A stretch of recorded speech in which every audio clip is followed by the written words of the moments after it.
Hello, myself KL Dhiman from Bioacademy Tagore नगर रायपुर। बेटे हमने video part 1 में जेनेटिक्स के जनरल इंट्रोडक्शन और हिस्ट्री के बारे में, टर्मिनोलॉजी के बारे में पढ़ा है। आज देखते हैं पार्ट 2, और पार्ट 2 में हम मेंडलिज्म के बारे में बात करेंगे, यानी मेंडल की हिस्ट्री और उनके जो लॉ ऑफ इनहेरिटेंस दिए हैं उनके बारे में बात करें। तो आइए स्टार्ट करते हैं हम मेंडलिज्म। मेंडलिज्म क्या होता है, पहले हम मेंडल के बारे में जान लेते हैं। ग्रेगर जॉन मेंडल, जिसे हम फादर ऑफ जेनेटिक्स कहते हैं, और इन्होंने एविडेंस के साथ, एक्सपेरिमेंट और एविडेंस के साथ हेरिडिटरी को एक्सप्लेन किया है।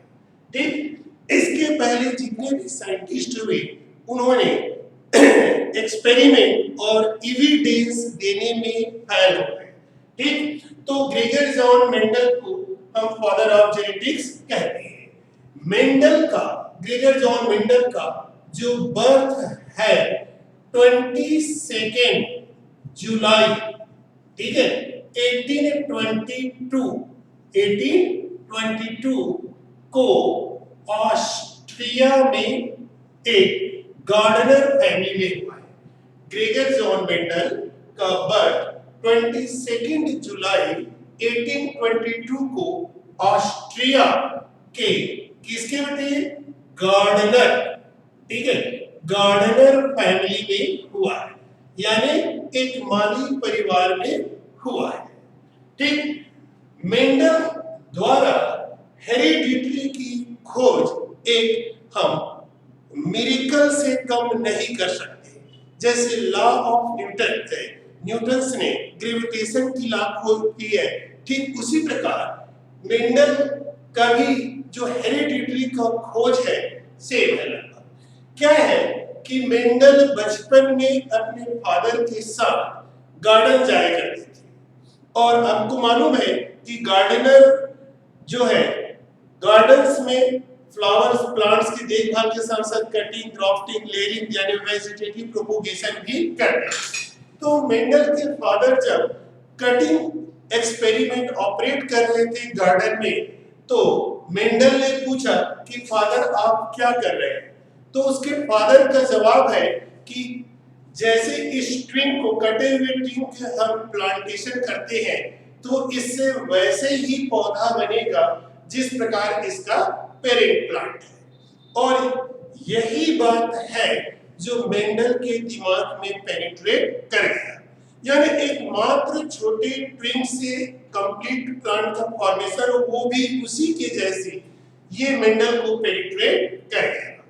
मेंडल ने 1845 में ग्रेजुएशन किया, है ना, अपना ग्रेजुएशन कंप्लीट किया विथ मैथ्स, ठीक है, और natural science, maths plus natural science के साथ उन्होंने अपना ग्रेजुएशन कंप्लीट किया। और फिर वो वही ब्रून, है ना, ऑस्ट्रिया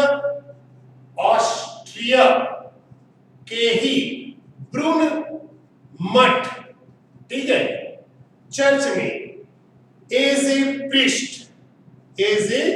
प्रिस्ट क्या किया, नौकरी किया। ऑस्ट्रिया के ब्रून में एज ए प्रिस्ट, चर्च में एज ए प्रिस्ट उन्होंने जॉब किया। लेकिन वहां वो सेटिस्फाइड नहीं हो पाए, क्योंकि उनके दिमाग में जो फादर द्वारा कहे गए वर्ड्स पेनिट्रेट कर रहे थे।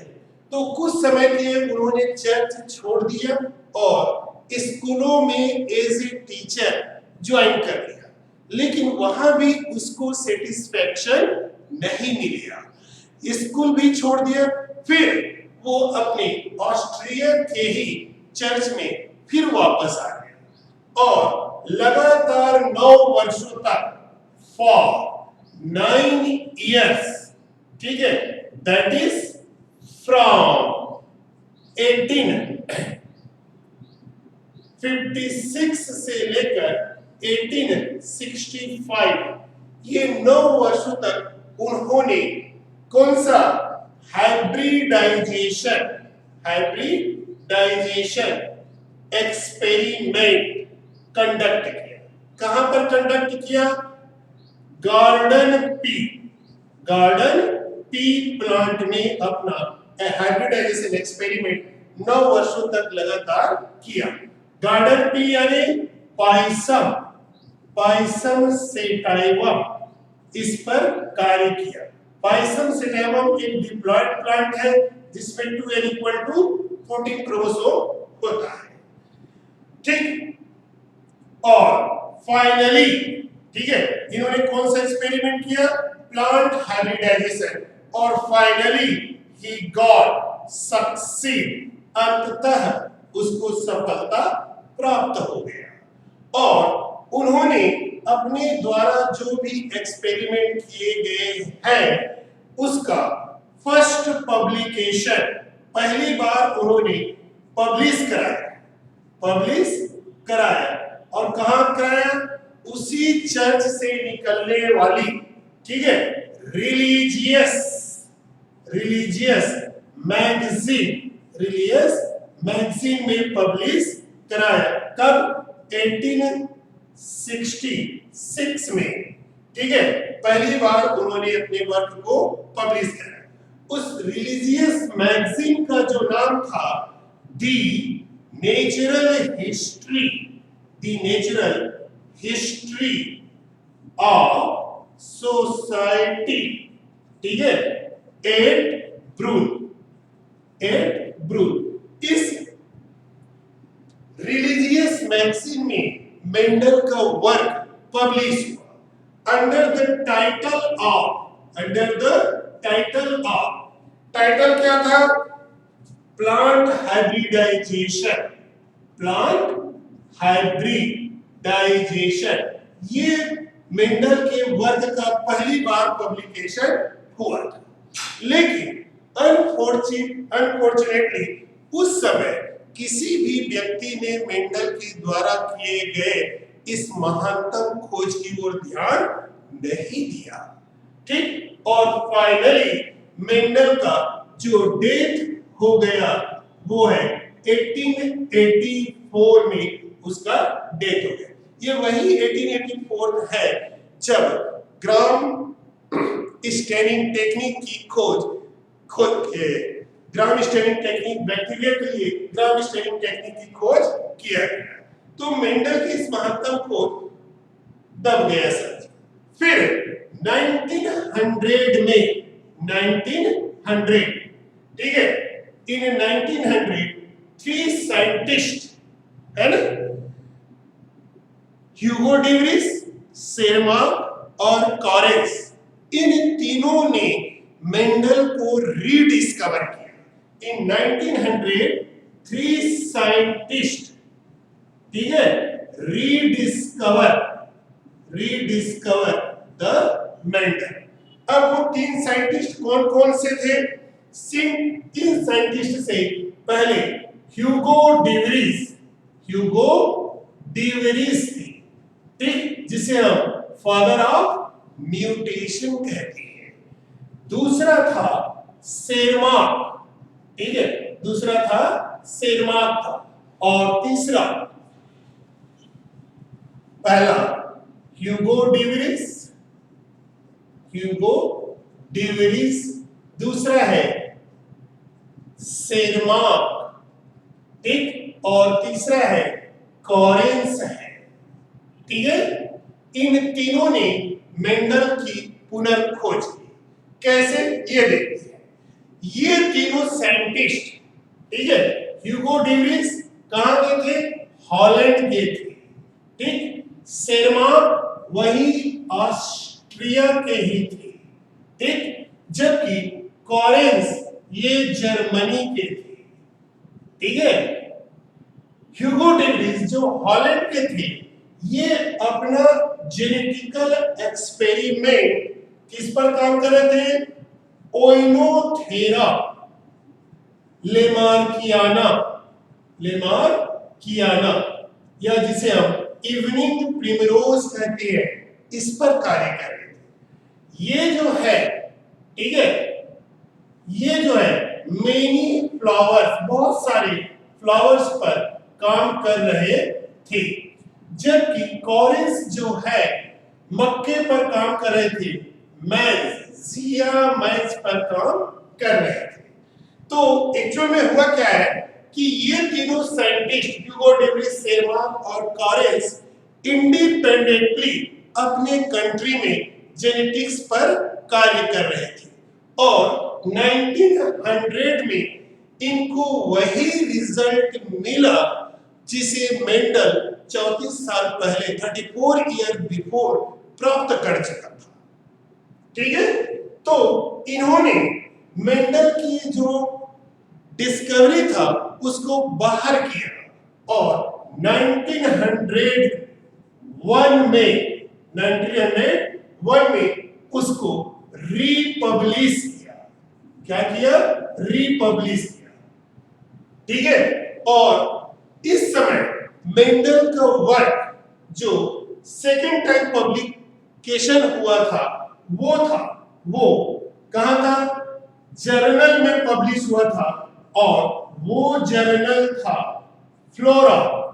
ठीक है, ये जर्नल था फ्लोरा के अंदर पब्लिश हुआ, और उस अंडर द टाइटल, उसका टाइटल क्या था? Laws of Mendelian inheritance, laws of Mendelian inheritance. इस टाइटल है पर ये फ्लोरा के अंदर, फ्लोरा मैगजीन के अंदर पब्लिश हुआ, और इसी 1901 में क्या हुआ? मेंडल को फादर ऑफ जेनेटिक्स का ऑनर दिया गया। फादर ऑफ जेनेटिक्स का ईयर है, यानी लगभग 34 ईयर तक मेंडल का जो रिसर्च है वो दब गया था, हिडन हो गया। कारण बहुत सारे थे, ठीक है, क्योंकि लोकल मैगजीन में पब्लिश हुए थे जो आम पीपुल तक नहीं पहुंच पाए, साइंटिस्ट तक नहीं पहुंच पाए।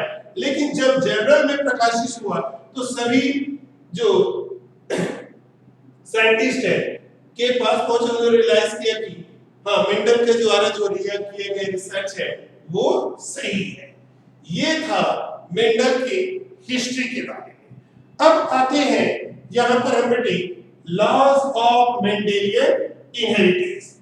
मेंडल ने पाइसम सेटाइवम यानी पी प्लांट पर प्लांट हाइब्रिडाइजेशन एक्सपेरिमेंट करते हुए उन्होंने 3 रूल्स दिए, ठीक, 3 लॉज दिए, जिन्हें हम लॉज ऑफ मेंडेलियन इनहेरिटेंस के नाम से जानते हैं। अब वो कौन कौन से लॉ है? पहला है लॉ ऑफ डोमिनेंस, पहला है लॉ ऑफ डोमिनेंस है, ठीक। दूसरा जो लॉ है law of segregation, law of segregation है, या इसी को हम law of purity of gametes कहते हैं, ठीक। और या इसी को हम जनरली यूनिवर्सल लॉ के नाम से भी जानते हैं। जबकि थर्ड लॉ है, ठीक है, लॉ ऑफ इंडिपेंडेंट क्या है? ए शॉर्ट मेन है, लॉ ऑफ इंडिपेंडेंट एसॉर्ट। तो ये 3 नियम दिए हैं मेंडल ने, 3 लॉज दिए हैं। इनमें से बेटे जो फर्स्ट और सेकंड लॉ है that existed from the monohybrid cross, ठीक है, यानी फर्स्ट प्लस जो सेकंड लॉ है that existed from what? Monohybrid cross MHC। जबकि जो थर्ड लॉ है ये, ठीक है, third law existed from dihybrid cross से एग्जिस्ट हुआ है। क्लियर है? अब इनके आगे को देखते हैं इतने के बाद, ठीक है, कि रूल में क्या क्या दिए गए हैं।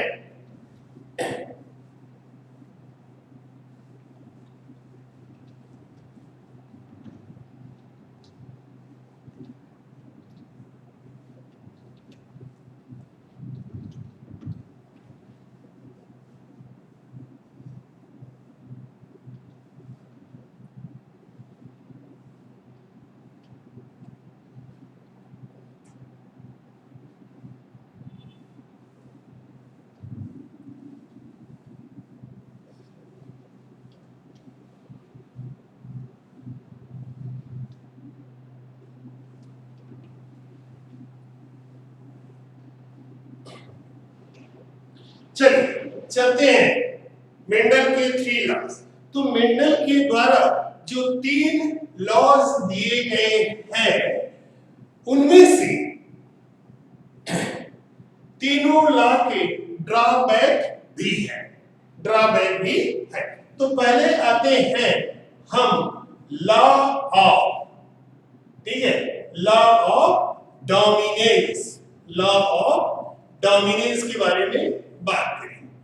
लॉ ऑफ डोमिनेंस ये कहता है कि when the cross taken in between two parents having the opposite traits, then out of two parent only the character of one parent will be appeared in F1, ठीक, known as dominance, while the character which suppressed in F1 is known as recessive। अब ये बोल रहा है कि when the cross taken in between two parents having the opposite traits, यदि दो opposite trait वाले पेरेंट के बीच क्रॉस किया जाता है तो F1 में दोनों में से एक पेरेंट का कैरेक्टर अपीयर होगा। जो कैरेक्टर एक दब जाएगा, जो कैरेक्टर अपीयर होगा उसे डोमिनेंट कहते हैं, और जो सप्रेस्ड रह जाएगा उसे हम रिसेसिव कहते हैं। Repeat again, when the cross taken in between two parents having the opposite traits, ठीक, then the character of one parent appeared in F1 and character of other parent remained suppressed. The character which appeared in F1 is known as dominant and another that suppressed is known as recessive। तो ये है बेटे, तो क्या बोले कि यहां पर वे क्या क्रॉस टेकन, ठीक है, इन बिटवीन टू पेरेंट्स, ठीक है, हैविंग, क्या बोल रहे हैं, हैविंग अपोजिट ट्रेट्स होते हैं, ठीक है। तो मान लीजिए हम लेते हैं P1, ठीक है, पेरेंट लेते हैं, तो यहां पर बेटे पहले हम लिख लिए फिनोटाइप लेते हैं, ठीक, और नीचे लेते हैं जीनोटाइप लेते हैं, जीनोटाइप। तो फिनोटाइप हम लेते हैं बेटे P1 का, ये P1 है, ठीक, और इसका क्रॉस कराया P2 से, ठीक। तो फिनोटाइप लेते हैं हम टॉल और क्रॉस कराया ड्वार्फ से, ठीक। इसका जीनोटाइप होगा कैपिटल टी स्मॉल टी। इसे हम कैसे पढ़ेंगे? इसे हम कैपिटल टी को कहेंगे होमोजाइगस डोमिनेंट कहेंगे, ठीक है, और ये हो जाएगा स्मॉल टी होमोजाइगस, ठीक है, रिसेसिव, होमोजाइगस रिसेसिव। ये दो पेरेंट हमने लिए हैं। तो बेटे ये पेरेंट डिप्लॉयड है, इसका जो गेमिट बनेगा ये गेमिट कैपिटल टी होगा और इसका जो गेमिट बनेगा स्मॉल टी बनेगा। अब दोनों के बीच क्रॉस कराते हैं तो हमको F1 यानी फर्स्ट फिलियल फर्स्ट जनरेशन प्राप्त होगा, कैपिटल टी स्मॉल टी प्राप्त होगा, ठीक।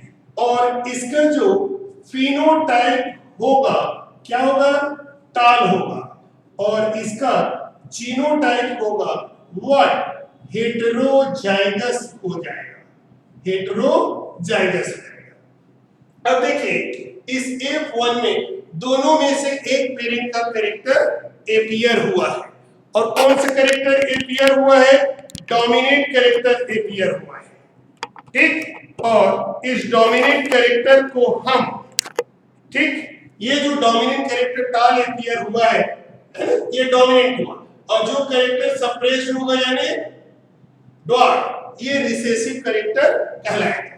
तो टाल डोमिनेंट है और ड्वार्फ रिसेसिव है। जो F1 में अपीयर हुआ डोमिनेंट, जो सप्रेस हो गया रिसेसिव।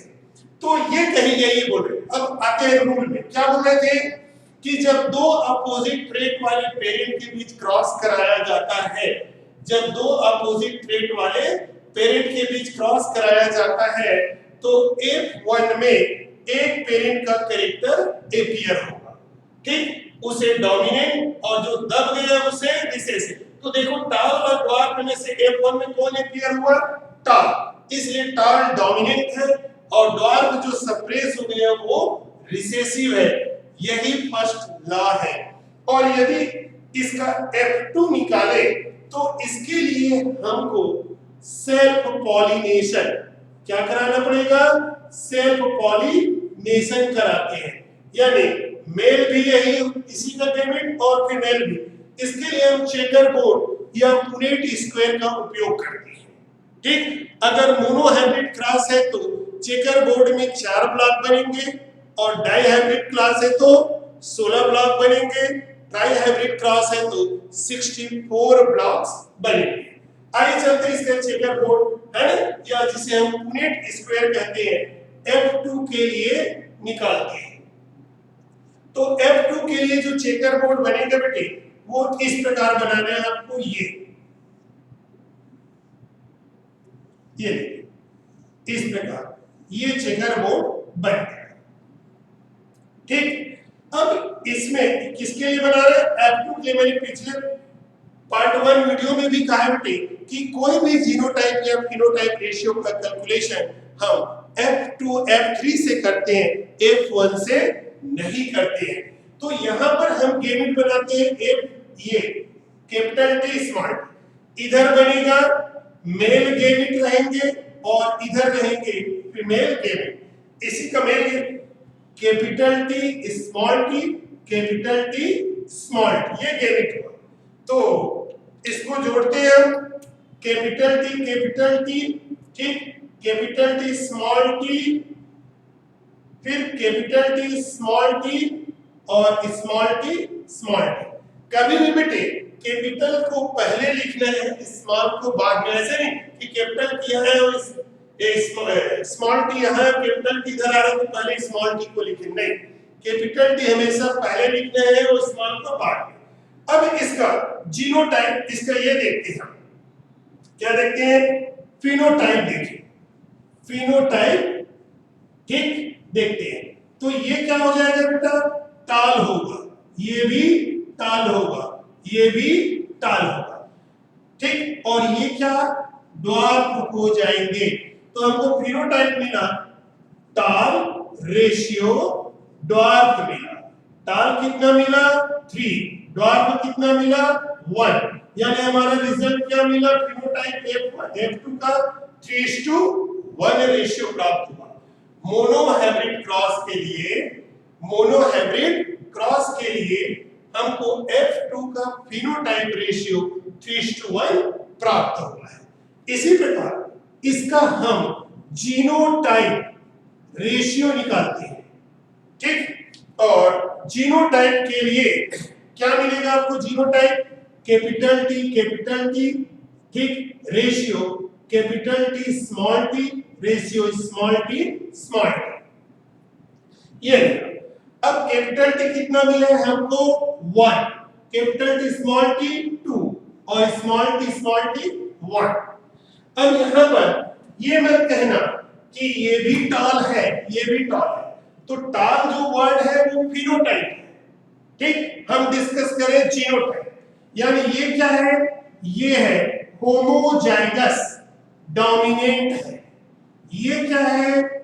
हेटेरोजाइगस डोमिनेंट है, ठीक। और ये क्या है? होमोजाइगस रिसेसिव है, होमोजाइगस रिसेसिव।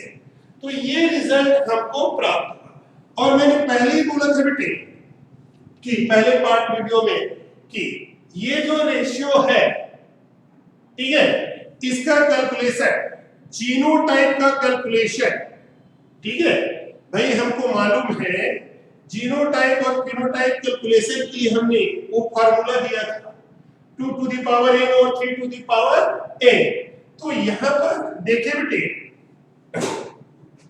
पहले हम देखते हैं फिनोटाइप कैलकुलेशन के लिए, और फिनोटाइप का calculation 2 to the power n formula से करते हैं, जहां n इक्वल टू 1 2 3 होता है। यदि n इक्वल टू 1 यानी monohybrid cross, n equal to 2 यानी dihybrid cross, n equal to 3 यानी ट्राई हाइब्रिड क्रॉस। तो ये हमारा पर जो है ये मोनो हाइब्रिड क्रॉस है। तो n की वैल्यू कितना हो जाएगा? 2 टू द पावर 1, यानी हमको फिनोटाइप कितना मिला?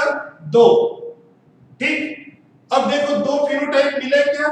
टाल और ड्वार्फ, दो फिनोटाइप। ये बात अलग कि इंडिविजुअल की संख्या है, लेकिन टाल 3 है और ड्वार्फ 1 है, नंबर ऑफ इंडिविजुअल है, ये क्या है? फिनोटाइप है, ठीक। तो हमको मिल गया दो फिनोटाइप, टाल मिला है और ड्वार्फ मिला है, ठीक। अब इसी प्रकार जीनोटाइप की कैलकुलेशन करते हैं, और जीनोटाइप के लिए फार्मूला बताया था 3 टू द पावर n बोला था, ठीक। 3 टू द पावर n, चूंकि मोनो हाइब्रिड क्रॉस है तो क्या मिलेगा हमको? मात्र 3 प्राप्त होगा। और 3 कौन कौन से मिले हमको? देखिए, होमोजाइगस डोमिनेंट 1 प्राप्त हुआ है, ये जीनोटाइप। ये हेटेरोजाइगस डोमिनेंट है और ये homozygous recessive. Homozygous dominant, heterozygous dominant, homozygous recessive, 3 प्राप्त हुआ। ये बात अलग है कि इंडिविजुअल नंबर ऑफ इंडिविजुअल का रेशियो निकाले तो, ठीक है, मोनो हाइब्रिड क्रॉस के लिए जीनोटाइप रेशियो 1:2:1 मिल रहा है, और मोनो हाइब्रिड क्रॉस के लिए, ठीक है, फिनोटाइप रेशियो 3:1, ठीक। लेकिन अगर ये एक्चुअल रिजल्ट निकाले तो हमको 2 मिला, टाल और ड्वार्फ, और एक्चुअल निकाले तो हमको ये 3 मिला है, ये, ठीक है। तो ये था बेटे मेंडल का फर्स्ट लॉ जो उन्होंने बोला। लेकिन बेटे ये ऑलवेज ट्रू नहीं है, ठीक है, ऑलवेज ट्रू नहीं है। और इसे बेटे कॉरेंस, ठीक है, कॉरेंस जो साइंटिस्ट है, जो मेज पर कार्य कर रहे थे, और ये जर्मनी के रहने वाले हैं, इन्होंने किस पर काम किया? इन्होंने काम किया इवनिंग मैथ पर काम करते हुए ये बताया कि ये जो रेशियो जो मिला है ऑलवेज ट्रू नहीं है, ठीक। और इन्होंने किस पर काम किया? मिराबिलिस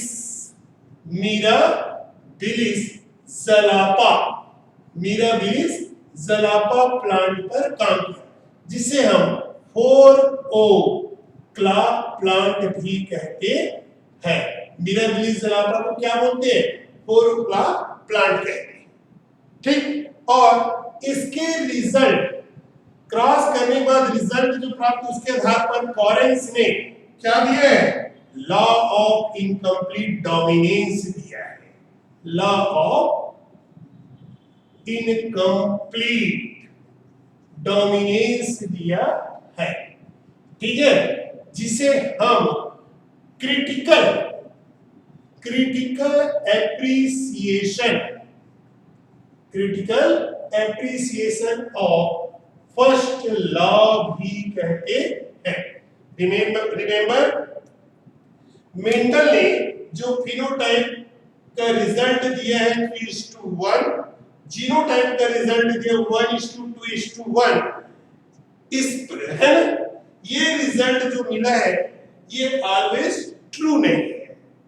क्यों बेटे, देखिए कॉरिन्स जो है इन्होंने same hybridisation experiment monohybrid cross कराया मिराबिलिस ज़लापा प्लांट में कराया, तो उनको बेटे ये रिजल्ट प्राप्त नहीं हुआ है। ठीक है, ये रिजल्ट प्राप्त नहीं हुआ है, बल्कि कोई और रिजल्ट प्राप्त हो रहा है। यानी इसका मतलब ये हुआ कि डिविएशन, इसी को क्या बोल सकते हैं, डिविएशन ऑफ फर्स्ट लॉ। ठीक है, अब उन्होंने क्या एक्सपेरिमेंट किया है ये देखते हैं। कॉरिन्स ने बेटे मिराबिलिस ज़लापा के 2 प्लांट का चूज किया। एक प्लांट थे रेड फ्लावर्ड थे, ठीक, जिसे हम कैपिटल आर कहें, और दूसरा थे वाइट फ्लावर्ड थे, जिसे हम स्मॉल आर। जब इनके बीच क्रॉस कराया गया रेड और वाइट फ्लावर के बीच, तो कॉरिन्स को जीनोटाइप, ठीक है, एंड फिनोटाइप, ठीक है, दोनों रेशियो 1:2:1 प्राप्त हुआ। ठीक है, जबकि यहां पर देखो मेंडल के अनुसार रेशियो क्या आ रहा है, 3:1 आ रहा है, जबकि कॉरिन्स को क्या मिला है, फिनोटाइप रेशियो 1:2:1 मिला है। तो this is the deviation of first law. ठीक, इसको हम ऐसे भी देख सकते हैं, कैसे, कैपिटल आर क्रॉस किए स्मॉल आर, ये है रेड फ्लावर और ये व्हाइट फ्लावर है, इसका गैमेट कैपिटल आर, इसका गैमेट स्मॉल आर, तो ये मिला F1 capital R small R. ठीक, तो कायदे के अनुसार भाई ये रेड फ्लावर है और ये व्हाइट, ठीक है, ये व्हाइट फ्लावर है, तो as per the law first law of Mendel's the F1 should be either red or white, but here in F1 which one, pink color, pink colored flower appear। ठीक है भाई, as per the first law it F1 should be either red or white, but in F1 no red no white flower, instead of that the pink flower appear। This is the deviation। To prove it, ठीक है, Correns again conducted the experiment self pollination for F2 generation। ठीक है, F2 generation की उन्होंने फिर experiment conduct कराया, तो मैं इसको क्या मिला बेटे, जब इसे कराया तो आइए ये चेकर बोर्ड बनाते हैं इस प्रकार, ये कैपिटल आर स्मॉल आर, ठीक, इधर male gamete capital R small R और इधर female gamete capital R small R लेते हैं। तो यहां पर कैपिटल स्मॉल, ये F2 रिजल्ट प्राप्त हुआ।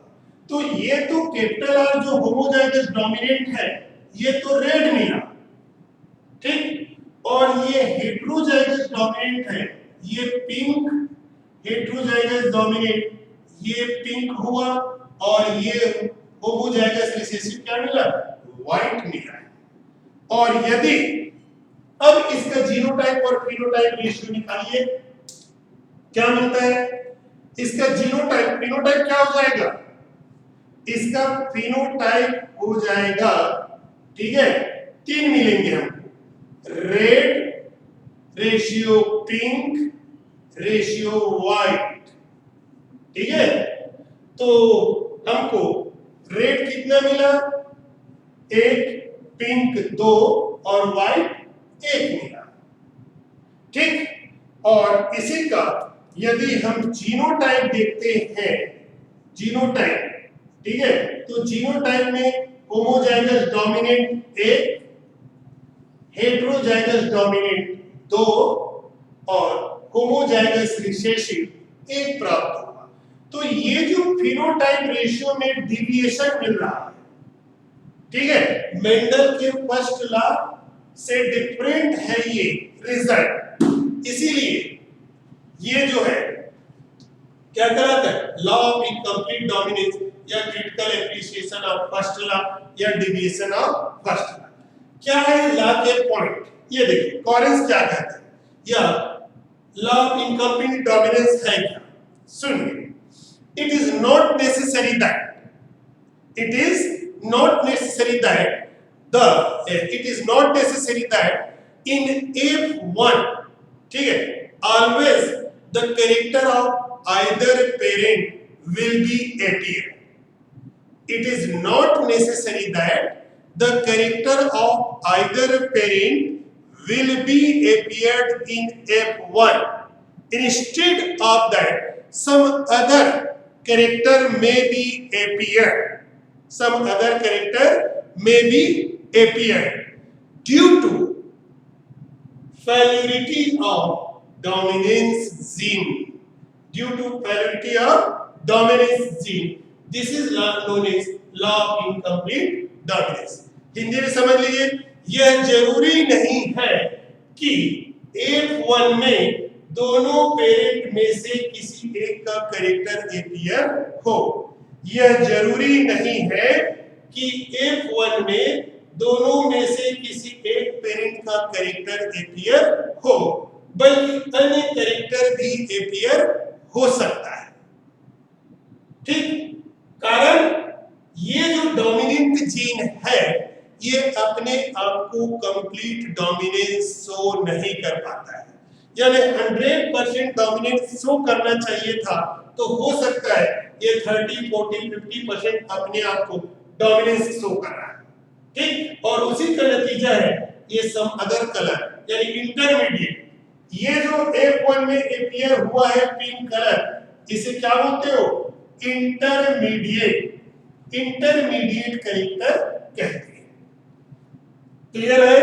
तो चलिए आगे देखें यहां पर कि ऐसा क्यों हुआ कि पिंक कलर आया।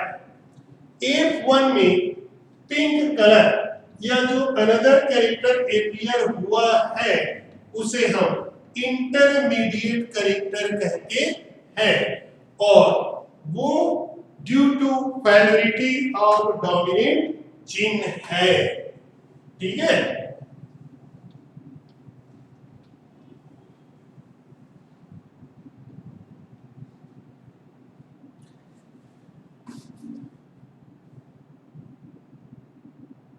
यहां पर देखिए बेटी, रीजन, रीजन की बात। तो रीजन क्या है?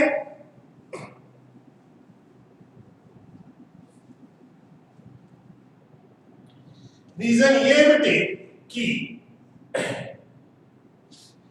इंटरमीडिएट कैरेक्टर क्या हुआ है? appeared in F1 is due to, ठीक है, क्या हुआ? failurity ऑफ किसके कारण? डोमिनेंट जीन के failurity के कारण। इसका मतलब ये हुआ कि डोमिनेंट जीन क्या किया है? shown itself, कैसे शो किया है? Incomplete dominancy.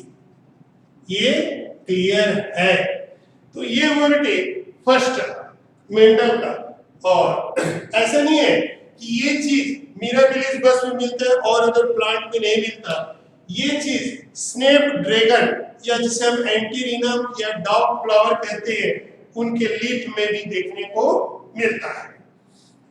फिर आते बेटे सेकेंड लॉ, ठीक है, सेकेंड लॉ है। सेकेंड लॉ को हम किस नाम से जानते हैं? Law of segregation, law of segregation या law of purity of gametes कहते हैं, ठीक है, या इसी को हम यूनिवर्सल लॉ भी कहते हैं। अब ये क्या है देखते हैं।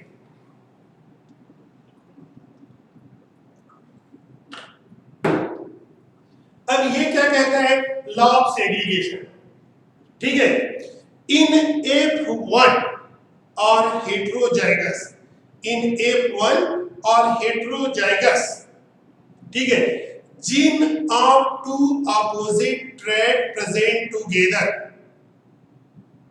But never effect to each other, ठीक है, during the gametogenesis they segregated from each other and enters into separate gamete, ठीक। तो इसी को हम लॉ ऑफ सेग्रीगेशन कहते हैं। क्या बोला है बेटे कि इन F1 या हेट्रोजाइगस पेरेंट, ठीक है, इन F1 या heterozygous parent genes of opposite traits, ठीक, present together but never, ठीक है, affect to each other, never affect to each other, एक दूसरे को affect नहीं करते, ठीक। ड्यूरिंग क्या बोलेंगे? गेमेटोजेनेसिस, ड्यूरिंग गेमेटोजेनेसिस दे क्या हुआ है? Segregated and इंटर्स into separate gametes which are क्या है? प्योर फॉर सच ट्रैक, ठीक। तो इसे हम लॉ ऑफ सेग्रीगेशन या प्यूरिटी ऑफ गेमिट्स कहते हैं। क्या बोला है? चलिए आगे चलते हैं, इसको ऐसे समझे। देखो बेटा, यहां पर हमने लिया है P1, कैपिटल टी टाल है, ये है स्मॉल टी ड्वार्फ है। इसका गेमिट बनेगा कैपिटल टी, इसका गेमिट बनेगा स्मॉल टी। अब इनमें क्रॉसिंग कराते हैं तो हमको मिला F1 capital T small T. अब इसको F1 या जिसे आप क्या बोलते हो? हेटेरोजाइगस कहते हैं, हेटेरोजाइगस। अब इसमें देखिए बेटे, इस पेरेंट में या इस ऑफ स्प्रिंग में दो अपोजिट ट्रेट के जीन हैं, ठीक है भाई। कैपिटल टी टाल के लिए है, स्मॉल टी ड्वार्फ के लिए। ये अपोजिट ट्रेट के जीन दोनों एक साथ है, लेकिन कैपिटल टी और स्मॉल टी ये दोनों एक दूसरे को इफेक्ट नहीं करते, ठीक है, दोनों को एक दूसरे को इफेक्ट नहीं करते। और क्या होता है? ड्यूरिंग द गेमेटोजेनेसिस, अगर यहां पर गेमेटोजेनेसिस होता है, गेमिट का फॉर्मेशन होता है, तो ये अलग हो जाते हैं, ये कैपिटल टी और ये स्मॉल टी। ये एक गेमिट है, ठीक, और ये एक गेमिट है, ठीक। ये जो गेमिट है ये प्योर फॉर किसके लिए? टालनेस के लिए। और ये गेमिट जो है प्योर फॉर, ठीक है, किसके लिए? ड्वार्फनेस के लिए, ड्वार्फनेस के लिए, ठीक। तो इसी को लॉ ऑफ सेग्रीगेशन, क्योंकि सेग्रीगेशन मतलब अलग होना, यहां पर हुए नहीं, यहां पर सेग्रीगेट हुए, सेग्रीगेट हुए, अलग हुए। ठीक, चलिए, तो इसका सेकेंड लॉ का ड्रॉबैक क्या है? सेकेंड लॉ का ड्रॉबैक क्या है? बेटा आपने फर्स्ट लॉ का ड्रॉबैक देखा है, critical appreciation of first law यानी इनकम्प्लीट डोमिनेंस है। उसी प्रकार वैसे तो हम सेकेंड लॉ को एररलेस यानी सेकेंड लॉ के कोई ड्रॉबैक्स नहीं है ये मान के चलते हैं, लेकिन बेटे इसका भी ड्रॉबैक है और वो ड्रॉबैक है नॉन डिसजंक्शन। नॉन डिसजंक्शन है जो गेमेटोजेनेसिस के समय किसी भी ऑर्गेनिज्म में हो सकता है। ठीक, यानी नॉन डिसजंक्शन में जो ये दो गेमेट देख रहे बेटे गेमेटोजेनेसिस के समय, अभी मेंडल के अनुसार देख रहे हैं कि capital T small T F1 में है और गेमेटोजेनेसिस के समय दोनों अलग हो गए, अलग अलग गेमेट में चले गए, लेकिन नॉन डिसजंक्शन के समय ये दोनों जो जीन है first to segregate from each other, ये दोनों एक दूसरे से अलग नहीं हो पाते और instead of therefore they इंटर्स into same gamete, दोनों एक साथ एक ही गेमेट में इंटर कर जाते हैं। ये नॉन डिसजंक्शन कहलाता है, जिसे आगे लेक्चर में हम डिस्कस करेंगे। आइए चलते हैं थर्ड लॉ पर चलते हैं, और थर्ड लॉ है लॉ ऑफ इंडिपेंडेंट असॉर्टमेंट। ठीक है, आइए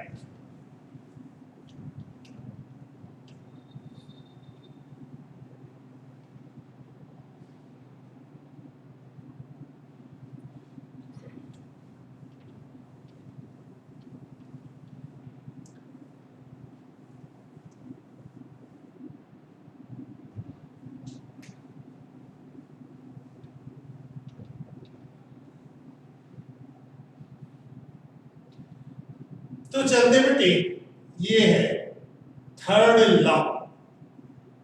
ठीक है, और थर्ड लॉ क्या बोला है?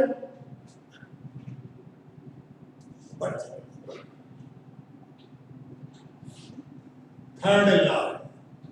ठीक, और थर्ड लॉ ये कहता है लॉ ऑफ क्या ये इंडिपेंडेंट, ठीक है, असॉर्टमेंट, असॉर्टमेंट, ये थर्ड लॉ। और ये क्या कहता है? मैंने पहले ही बोला था बेटे कि फर्स्ट और second law existed from monohybrid cross, monohybrid cross से फर्स्ट और सेकंड लॉ एग्जिस्ट हुए हैं, जबकि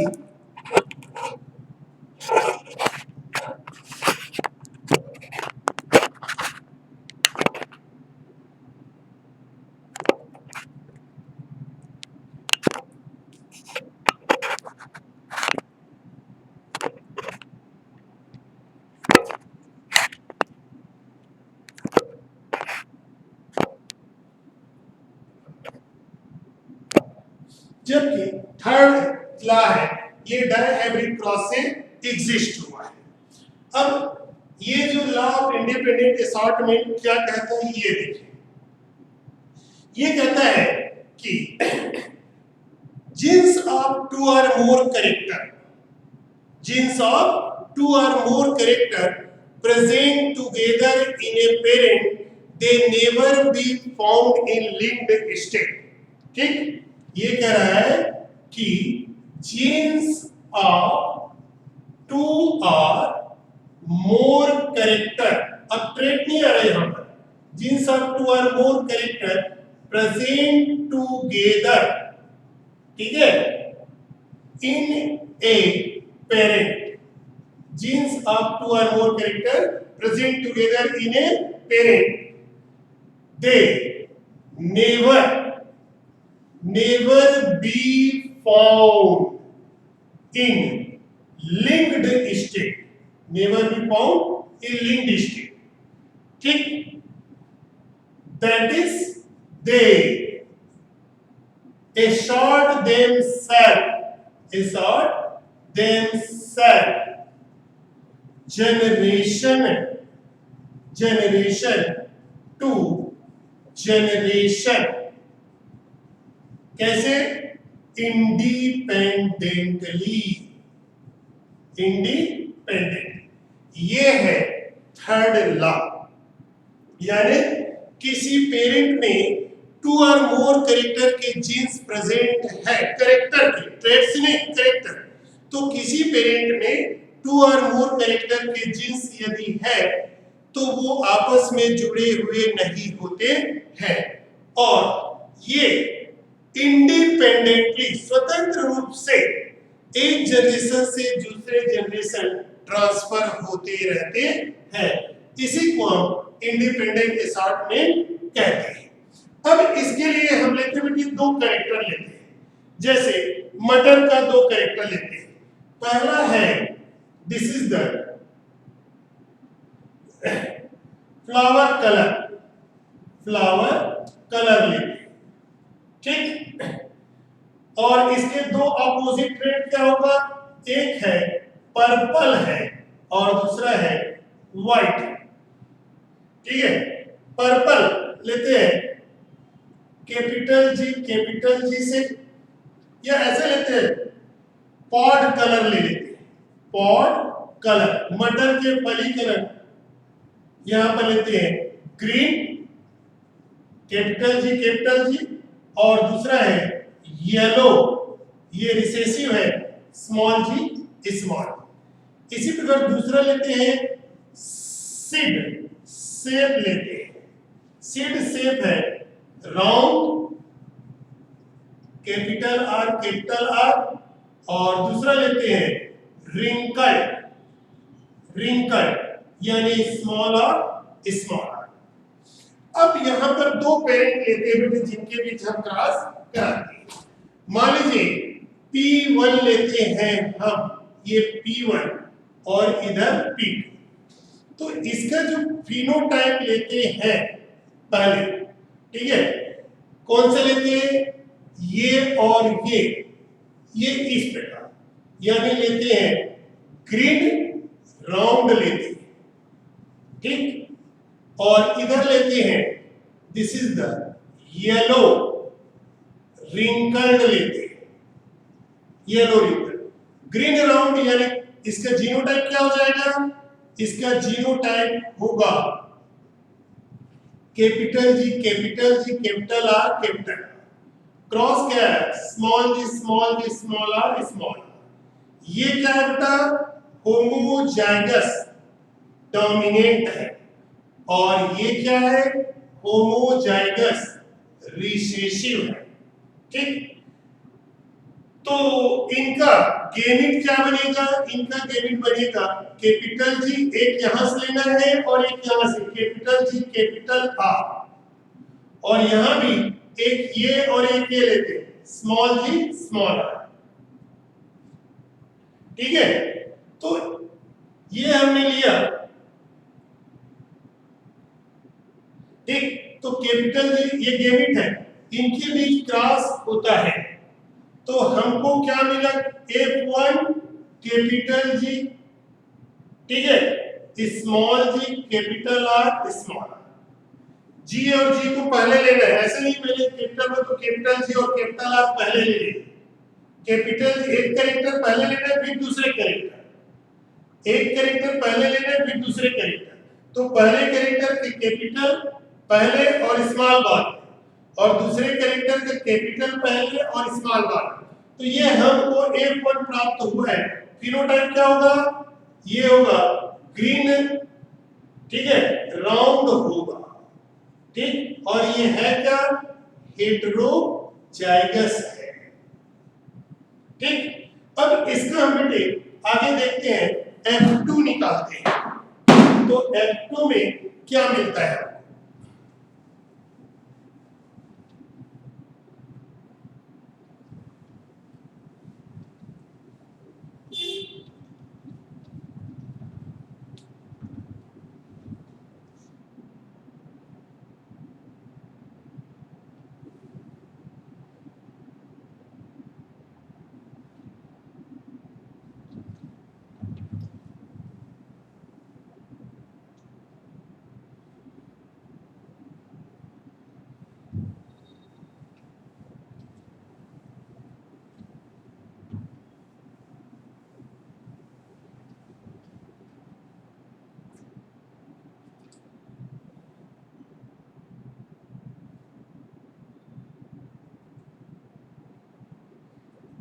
चलिए अब F2 निकालते हैं। तो F1 हमको क्या मिला है, कैपिटल जी कैपिटल R, है ना। तो F2 के लिए हमको क्या बनाना पड़ेगा, F2 के लिए हमको चेकर बोर्ड बनाना पड़ेगा, ठीक है। चेकर बोर्ड या जिसे हम क्या बोलते हैं, पुनेट स्क्वायर बनाते हैं। और इसके लिए हमको 16 ब्लॉक बनाना पड़ेगा। अब 16 ब्लॉक ये बनाते हैं बेटे,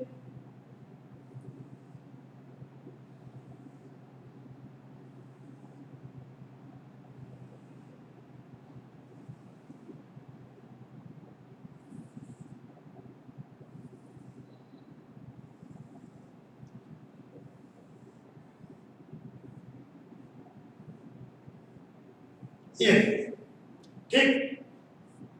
अब यहां लेते हैं capital G small G capital R small. Okay, तो यहां गेमिट क्या बनेगा, कैपिटल, देखो कैपिटल पहले कैपिटल जी कैपिटल आर, ठीक है। फिर इस कैपिटल जी का कैपिटल आर से, फिर इसी कैपिटल जी का small R, capital G small R, तो ये हो गया। अब स्मॉल जी का स्मॉल जी कैपिटल आर, ठीक, और स्मॉल जी स्मॉल आर। तो ये गेमिट का पैटर्न है, जो आप इधर ऐसे गेमिट का पैटर्न लिखे हैं, सेम पैटर्न गेमिट का इधर होगा। Capital G capital R, capital G small R, small G capital R, और स्मॉल जी स्मॉल आर, ठीक। अब इसको भरते हैं, क्या है ये देखिए। तो इसको ये ऐसे भरना, capital G capital R capital. फिर यहां क्या हो जाएगा, capital G capital R small R, ठीक। फिर यहां capital G capital R small capital R, और ये हो जाएगा capital G capital R small R. जो पैटर्न इधर गया है सेम इस लाइन में आएगा पैटर्न, ठीक। Capital G capital R small R, ये आप देखते हैं यहां पर जो है, और इस कोने में वो सेम ये ऑब्लिक लाइन में आएगा। ये यहां क्या आ जाएगा, capital G small R small G capital R, ठीक। और ये क्या होगा, capital G small R small, same यहां आ जाएगा। यहां जो आएगा क्या होगा, small G capital R small, ये भी small G capital R small, और ये small G small R small. ये हमको 16 ऑफ स्प्रिंग प्राप्त हुए। मोनोहाइब्रिड क्रॉस में कितने ऑफ स्प्रिंग प्राप्त होते हैं, मोनोहाइब्रिड क्रॉस में 4 ऑफ स्प्रिंग प्राप्त होंगे, डायहाइब्रिड क्रॉस में 16, और ट्राइहाइब्रिड क्रॉस में 64 ऑफ स्प्रिंग प्राप्त होते हैं। अब इसका हम फिनोटाइप लेते हैं, ठीक है। पहले हम कंप्लीट करते हैं इसका फिनोटाइप। अब इसमें आपको देखना है, जहां जहां कैपिटल जी और कैपिटल आर है, समझ रहे, जहां जहां कैपिटल जी और कैपिटल आर है, वो क्या होगा, ग्रीन राउंड होगा। अब देखते हैं, ये जो है 1 2 3 4 5 6 7 8 9, ये बिल्कुल ट्रायंगल बन रहा है, ये ऐसे, ये इस प्रकार, ये ट्रायंगल बना, ये ऐसे, ये ट्रायंगल बिल्कुल बन रहा है। तो कैपिटल जी कैपिटल आर कितने मिले हमको, यानी ग्रीन राउंड हमको मिला है, ग्रीन राउंड जो मिला है वो है 9 है, ग्रीन राउंड 9 है, ठीक। अब लेते हैं, ये लीजिए, थोड़ी देर के लिए मैं ऐसे कर रहा हूं ग्रीन राउंड। अब कैपिटल जी स्मॉल आर वाले देखिए, यानी ग्रीन रिंकल्ड, ठीक है। कैपिटल जी स्मॉल यानी ये हमको मिला ग्रीन रिंकल्ड, देखते हैं ये कितना मिलता है? कैपिटल जी स्मॉल आर में देखिए बेटे, ये भी एक ट्रायंगल बन रहा है। कैसे? ये है, ये है और ये है, दिख रहा है? यानी यहां से यहां से यहां से तीनों एंगल पर है, ये बिल्कुल ऐसे बन रहा है। तो ये भी कितना मिल गया हमको? 3 मिला, ये ठीक। अब यहां देखते हैं स्मॉल जी कैपिटल आर देखते हैं। स्मॉल जी कैपिटल यानी येलो राउंड की बात है। तो येलो राउंड यानी स्मॉल जी कैपिटल आर, देखो 1 2 3, ये भी क्या बन गए? ट्रायंगल बन गए, 3 मिला है। और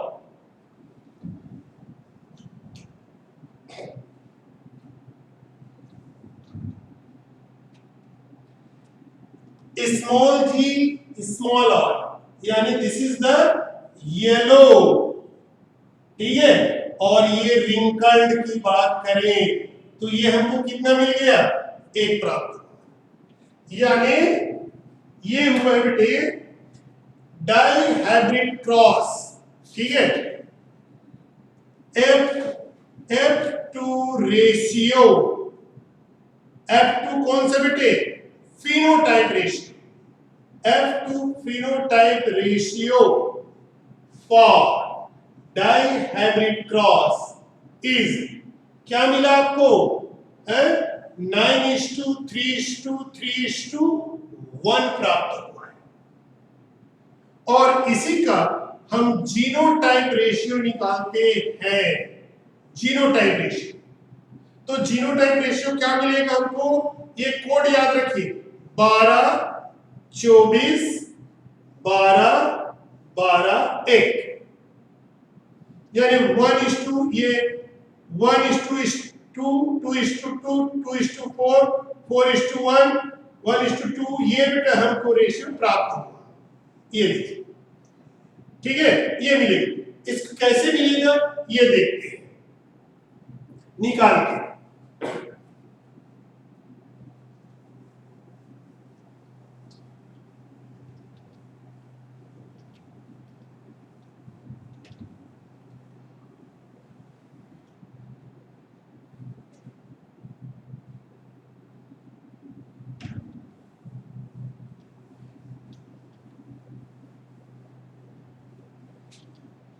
चलिए, जीनोटाइप रेशियो F2, जीनोटाइप, ठीक, रेशियो फॉर किसके लिए? DHC, ठीक है। F2 रेशियो, ठीक है, कौन से रेशियो? जीनोटाइप फॉर DHC के लिए देखते हैं। अब इसमें देखते हैं कैसे मिलेगा। अब इस चेकर बोर्ड को देखते बेटे, हमको मिला है capital G capital G capital R capital R, यानी चारों डोमिनेंट है, प्योर होमोजाइगस डोमिनेंट, ठीक। ये एक मिला, क्लियर है? चलिए फिर capital G capital R small R, ये देखते हैं। ये 1 ये 2 मिला, बिल्कुल लाइन से चल रहा है, 2 मिला, 1:2। अब क्या देखना है बेटे? ये capital G small G capital are, ये भी कितना मिला? 2 1 2, ठीक है, ये काटते जाते हैं, तो ये 2 मिला। फिर आते हैं ये, ठीक है, capital G small G capital R small R, ये कितना मिला? 4 मिलेगा, 1 2 3 और ये 4, तो ये हमको मिल गया 4। अब आते हैं 12 24 तक आ गया। अब ये बीच में एक घुसा हुआ दिख रहा है, यानी है क्या? कैपिटल जी स्मॉल आर, ठीक, ये कितना मिल गया, एक है, एक। फिर रेशियो लेते हैं। अब ये बाजू वाले को देखते हैं, कैपिटल जी स्मॉल आर, ये कितना मिल गया, दो, एक और ये दो, ये ठीक। अब यहां पर ये बीच में घुसा हुआ है, कौन सा है, ये स्मॉल जी कैपिटल आर, कितना है, एक। ये हमने काट दिया। ये दोनों एक जैसे हैं, बिल्कुल लाइन से चल रहे, रेंडम नहीं चल रहा है। ये मिल गया दो,